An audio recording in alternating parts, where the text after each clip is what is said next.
भारतीय हिंदी ज्ञान में आप सभी लोगों का स्वागत है। आज के इस वीडियो में हम लोग सूर्यकांत त्रिपाठी निराला की कविता सरोज स्मृति की पंक्तियों को अर्थ सहित पढ़ेंगे। अगर आप लोग चैनल पर नए हैं तो सबसे पहले चैनल को सब्सक्राइब करें और बेल आइकन को प्रेस करें ताकि मेरे आने वाली सभी वीडियो का नोटिफिकेशन आप तक पहुंच सके। तो चलिए पढ़ना शुरू करते हैं। हम लोग सरोज स्मृति की पंक्तियों को अर्थ सहित पढ़ रहे हैं। सरोज स्मृति एक शोक गीत है और इसके लेखक हैं सूर्यकांत त्रिपाठी निराला। पिछले वीडियो में हम लोगों ने जो पंक्तियों को पढ़ा था, आज हम लोग उसी के आगे पढ़ेंगे। अगर आप लोगों ने उस वीडियो को नहीं पढ़ा है तो आप चैनल की प्लेलिस्ट में जाकर उन वीडियो को भी पढ़ सकते हैं। तो चलिए सबसे पहले हम लोग उन पंक्तियों को पढ़ लेते हैं। ये हैं पंक्तियां। देखें वे हंसते हुए प्रवर, जो रहे देखते सदा समर, एक साथ जब शतघात घूर्ण, आते थे मुझ पर तुले तूर्ण, देखता रहा मैं खड़ा अपल, वह शर छेप वह रण कौशल, व्यक्त हो चुका चीत्कारोत्कल, क्रुद्ध का युद्ध कंठ फल, और भी फलित होगी वह छवि, जागे जीवन जीवन का रवि, लेकर कर कल तूलिका कला, देखो क्या रंग भरती विमला, वांछित उस किस लांछित छवि पर, फेरती स्नेह कूची भर। ये हैं पंक्तियां। अब हम लोग कुछ शब्द अर्थ को पढ़ते हैं। यहाँ पर देखिए लिखा हुआ है प्रवर, इसका अर्थ है श्रेष्ठ जन। नीचे लाइन में यहाँ लिखा हुआ है समर, इसका अर्थ है संघर्ष। फिर यहाँ पे देखिए लिखा हुआ है घूर्ण, इसका अर्थ है शरीर और मन से टूट जाना। यहाँ देखिए लिखा हुआ है तूर्ण, इसका अर्थ है शीघ्रता से। यहाँ पर लिखा हुआ है अपल, इसका अर्थ है बिना पलक झुकाए हुए। फिर यहाँ पर देखिए लिखा हुआ है शर छेप, इसका अर्थ है बाणों की मार। इस लाइन में देखिए लिखा हुआ है विमला, इसका अर्थ है सरस्वती। यहाँ पर देखिए लिखा हुआ है वांछित, इसका अर्थ है इच्छित। तो ये थे कुछ शब्द अर्थ। इस वीडियो में मैंने संदर्भ को नहीं पढ़ाया है। अगर आप लोग संदर्भ को पढ़ना चाहते हैं तो सरोज स्मृति का पार्ट 1 और पार्ट 2 जरूर पढ़ें, उसमें मैंने संदर्भ को पढ़ाया हुआ है। संदर्भ इन सभी पंक्तियों का एक रहेगा और प्रसंग पंक्तियों के अर्थ के हिसाब से बदलता जाएगा, इसलिए यहाँ पर हम लोग प्रसंग को पढ़ते हैं।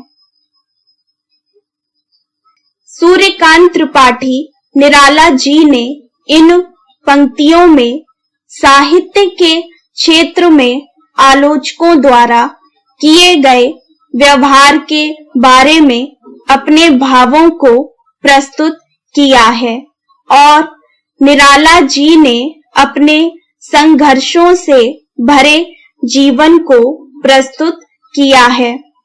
निराला जी ने अपनी अनुभूतियों को अपनी कविताओं के माध्यम से लोगों के सामने प्रदर्शित किया है। ये है इन पंक्तियों का प्रसंग। अब हम लोग इन पंक्तियों के अर्थ को पढ़ते हैं।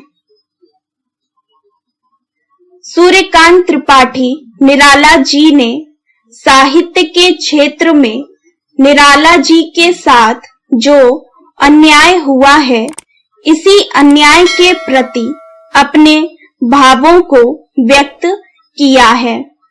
और कहते हैं कि जिन महान साहित्यकारों ने मेरी साहित्यिक साधना को देखा है और मेरी इस साधना का उपहास किया है, वे अब भी यह देखें कि मेरे ऊपर किस प्रकार सैकड़ों तीरों का एक साथ आक्रमण होता था और किस प्रकार से मैं शरीर और मन से टूट जाता था। यहाँ पर निराला जी का तात्पर्य है कि मेरे व्यक्तिगत जीवन की तरह मेरा साहित्यिक जीवन भी संघर्ष से भरा रहा है।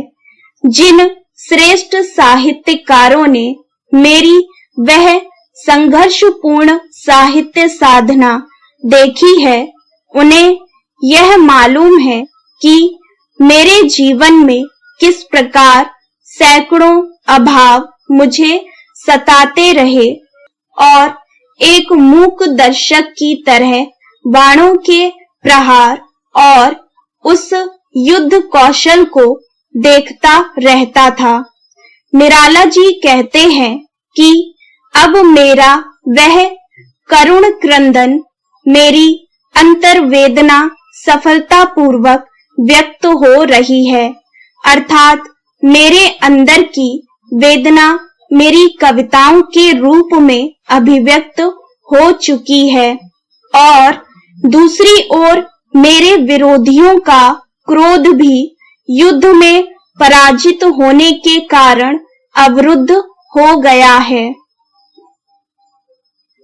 निराला जी का कहने का तात्पर्य है कि मेरे मन का करुण क्रंदन तथा मेरी आंतरिक वेदना मेरे काव्य सृजन की प्रेरणा सिद्ध हुई है और यही कारण है कि मेरी कविताओं में मेरी अनुभूति अत्यधिक प्रदर्शित हुई है।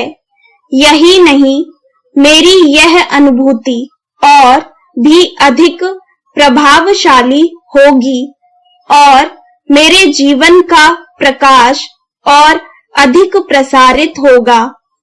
इस प्रकार से मेरी वेदना जीवन को और अधिक सार्थकता प्रदान करेगी। निराला जी कहते हैं कि सरस्वती की तूलिका हाथ में लेकर कब किस प्रकार से रंग भरेगी, यह किसी को भी मालूम नहीं है।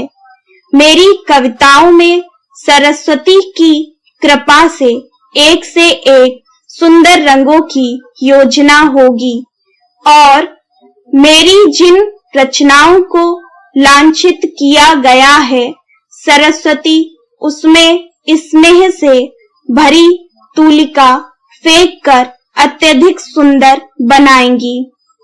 निराला जी का कहना है कि अभावों में रहते हुए भी निरंतर साहित्य सृजन करते रहना मेरे दृढ़ संकल्प को देखकर सरस्वती निश्चय ही मेरी कविताओं पर स्नेह की तूलिका फेंक देंगी और तब वे कविताएं आलोचकों द्वारा लांछित नहीं होंगी।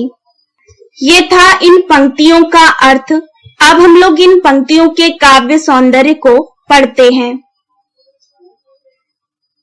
काव्य सौंदर्य में फर्स्ट पॉइंट है, इन पंक्तियों के माध्यम से निराला जी ने अपने साहित्यिक संघर्षों के बारे में अपने भावों को प्रस्तुत किया है। सेकंड पॉइंट है, इन पंक्तियों में जीवन में यमक अलंकार का प्रयोग किया गया है। थर्ड पॉइंट है, साहित्य के क्षेत्र में निराला जी के साथ आलोचकों द्वारा किए गए व्यवहार को प्रस्तुत किया गया है। तो ये थी सूर्यकांत त्रिपाठी निराला जी की कविता सरोज स्मृति की पंक्तियां, जिसका अर्थ हम लोगों ने पढ़ा है। इसके आगे की जो भी पंक्तियां हैं हम लोग नेक्स्ट वीडियो में पढ़ेंगे। अगर आप लोग किसी कवि की पंक्तियों को अर्थ सहित पढ़ना चाहते हैं तो कमेंट बॉक्स में जरूर बताइएगा, मैं उस पर वीडियो जरूर बनाऊंगी। और आप लोगों को ये वीडियो पसंद आया हो तो इस वीडियो को लाइक जरूर करिएगा और अपने सभी दोस्तों के साथ शेयर करिएगा। अगर आप चैनल पर नए हैं तो सबसे पहले चैनल को सब्सक्राइब करें और बेल आइकन को प्रेस करें ताकि मेरे आने वाली सभी वीडियो का नोटिफिकेशन आप तक पहुंच सके। तो मिलते हैं नेक्स्ट वीडियो में, तब तक पढ़ते रहिए।